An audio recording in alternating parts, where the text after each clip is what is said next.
കാനായിലെ കല്യാണം. ഗലീലയിലെ പട്ടണമായ കാനായിൽ ഒരു വിവാഹ വിരുന്ന് നടന്നു.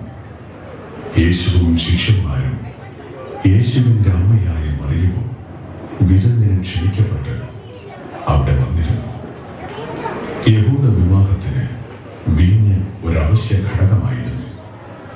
വീഞ്ഞില്ലാതെ വരുന്നത് വലിയൊരു പോരായ്മയാണ് അവർക്ക്. അതിഥികൾ ഭക്ഷണം കഴിച്ചുകൊണ്ടിരിക്കുന്നതിനിടയ്ക്ക് വീഞ്ഞ് തീർന്നുപോയി. മറിയത്തിന് അവരോട് അനുകമ്പ തോന്നി യേശുവിനെ വിവരമറിയിച്ചു. തൻ്റെ മഹത്വം പ്രകടമാക്കുവാൻ ദൈവപിതാവ് നിശ്ചയിച്ച ഒരവസരമായിരുന്നു അതെന്ന് യേശുവിന് അറിയാമായിരുന്നു. അങ്ങനെ ആദ്യ അത്ഭുതത്തിന് വഴിയൊരുങ്ങി.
ഇരുവരയാളം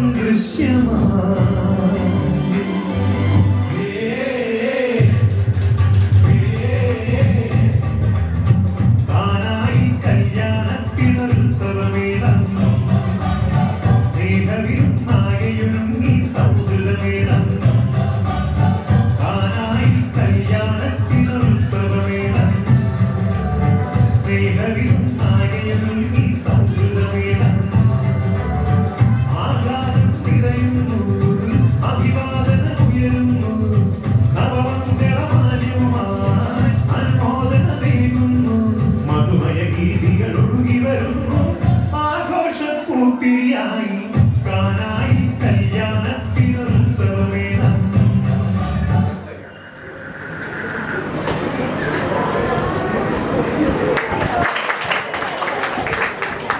മനോഹരമായ രീതിയിൽ